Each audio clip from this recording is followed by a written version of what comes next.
Okay, let me just start. Good morning to everyone, and let me just say my name is Jimmy Davis. I'm the mayor of Bayonne. Let me start off by saying I'd like to be clear that I am the mayor of the city of Bayonne, but I am also the parent of a fifth grader in our school district. I am very confident that our schools are safe, but today we took the extreme precaution of closing our schools.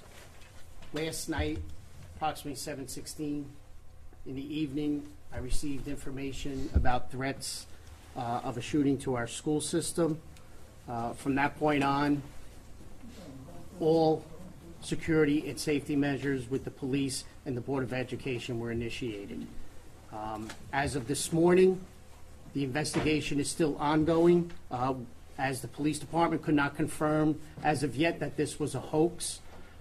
We have decided that it was best to close our schools for today. I've been in contact with the Hudson County Prosecutor's Office, the Sheriff's Department, the State Police, and the FBI.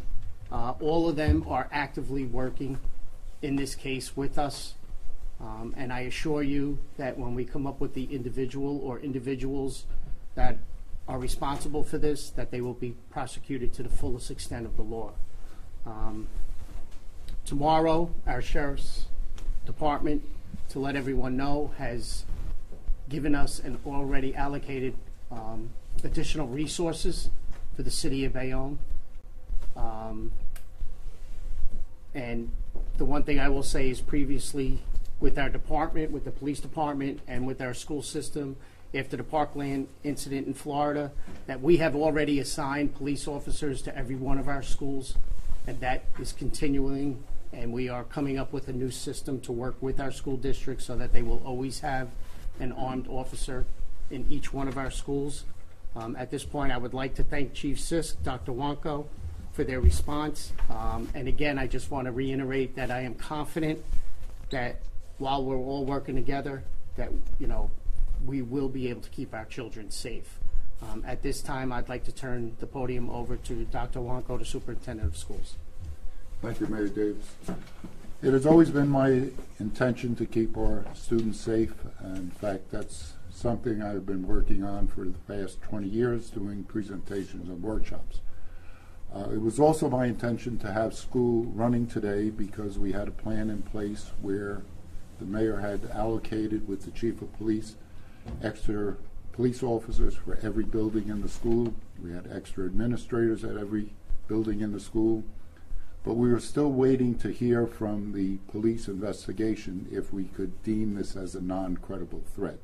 Unfortunately, they were not able to do that in a fashion that would be timely enough for us to notify everyone that school would be closed today until approximately 6:45, I imagine about that time. We would have liked to have done that earlier so that people could arrange for childcare and so on. But statistically, I need to share with you, USA Today has said schools are still the safest place for students. So with all of the help from the police department, the city, the mayor, we expect that we will keep our schools safe and they will be the safest places for our students. Mayor? At this point, I'll just introduce Chief Sisk of the Bayonne Police Department. Good morning.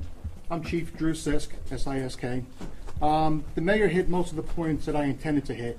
We did receive that threat sometime after 7 p.m. last night, threatening to shoot up the various schools in Bayonne.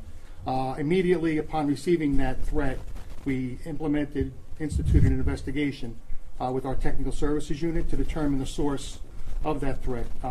Our technical services unit has employed the help and resources of their counterparts at the county, state, and federal level to determine the source of this. What we do know, and what I can tell you, it is an ongoing investigation, so I really can't get into the nuts and bolts of it, but the initial Twitter tweet was sent from an account that was activated that date and was deactivated by Twitter pretty much right on the heels of our investigation beginning. As far as the name of the account holder, that more than likely was a made-up name, so that avenue is a dead end at this point. At this point, we do have various leads, and we are exploring them. Subsequent to the initial Twitter posting, this morning we received a screenshot of a Snapchat image that had similar language and made what could be intimated as a similar threat. We also have come up with more additional leads from that Snapchat picture, and we're investigating them. We hope to have resolution as soon as possible. With that, are there any questions for me? What time was the tweet posted and the Snapchat message? The posting of the Twitter message was sometime Friday. We received that on approximately 7:15, 7:30 yesterday, Sunday. As far as the Snapchat picture, I'm not sure. We received it this morning, sometime around 7 a.m., but I'm not hard and fast on that timeline. And it was similar? There was language that was similar to the initial Twitter posting. Whether or not it was the same individual or individuals, we're not sure at this point. So we're investigating that to see where it leads us. Similar, but it didn't match exactly? No, it didn't match exactly. Chief, if you identify the person or persons involved, will you be able to release their identity to the parents that are concerned and others that have an interest in this, given what happened in Florida? Yes, absolutely. Was it a parent that brought you the snap or somebody in the community that reported it? Well, we got it from someone who got it from someone who got it from someone. So we're backtracking that now. And in all honesty, the person that we actually got it from was a member of our department who is the parent of a local student. But the origin of it, we're not sure at this point. And can you tell us what the tweet said, or was there a photo attached to it? No photo. There's some WTF exclamation point. If you all think you are, I'm paraphrasing. If you all think you're not going to be included, you will. And then there's a couple of letters after that.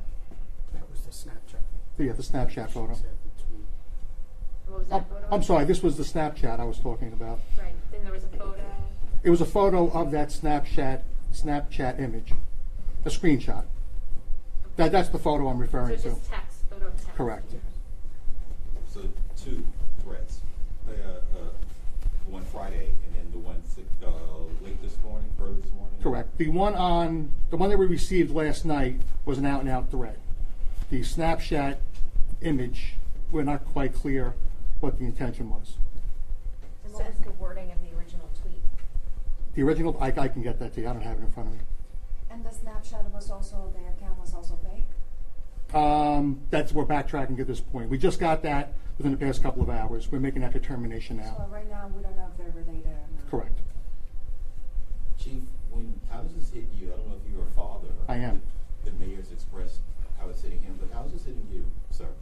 I'm wearing two hats. I'm wearing the hat of chief of police, and I'm wearing the hat of a parent of a 9-year-old daughter. So I take this very seriously.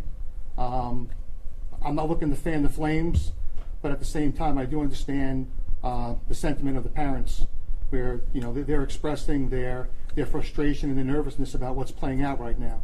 So believe me, I'm taking this from the perspective of chief and a parent. Did the tweet name any specific date or time, like today? The initial tweet said, if I'm not mistaken, it was going to be today, Monday morning. Did it mention a specific school? It mentioned several schools in town. Question for Dr. Wanko. Yes. Given this is uncharted, sad territory, is there any thought to perhaps adjusting the curriculums to maybe explore some sort of way of class or instruction to remind children the severity of these types of incidents or actions? Absolutely. However, it's not uncharted. This has been going on since Columbine. And yes, we could look at the curriculum, but at this point, we don't know if it was a student or an adult. So there's a lot of education that has to be done throughout not only the student body, but the community as well, about keeping our most precious quantity, our students safe. And we all have the same sentiments. I'm a Bayonne person myself, grew up here, went to school here, and as did my son. And everyone behind me has the same feelings that we are all expressing now. We want to keep our students safe, but we also want to keep them in school because that's what their job is at this point, to be in school. So it's a fine balance we have to make here. And I, again, would like to thank the police and the mayor for all their help over the past few days because we had some trying times. Is school gonna be open tomorrow? School will be open tomorrow, correct? And I look over to the police because, in case you don't know, once it becomes a police investigation, I lose my authority to determine whether or not school will be open or closed. That call is then made by the police, same as if there was a fire in the building, the fire department takes over, I have to step back. So I rely on their expertise. How significant has the increase in security been since the Parkland shooting, and how much more significant will it be tomorrow? Well, we were ready today, so I'll tell you what that is because that's what will be in place tomorrow and some. The mayor has already committed to place level 3 police officers in every school building, and those would be armed officers. We had deployed for this morning an additional administrator at every school in the district, in addition to the chief and the mayor assigning an additional police officer who would be outside the building at arrival time. Because the original post had morning. It did specify morning. So we felt if we had a police presence and the extra administration out in front of the school, we should be in pretty good shape. It also was a situation where many schools were named, so part of that threat at the time would seem that it would be very difficult to execute that plan if it was an individual who put this tweet up. Having the other information come into police early this morning, just before 7, that added more credibility or more concern to that original tweet. Anybody else? Excellent. Thank you. Thank you.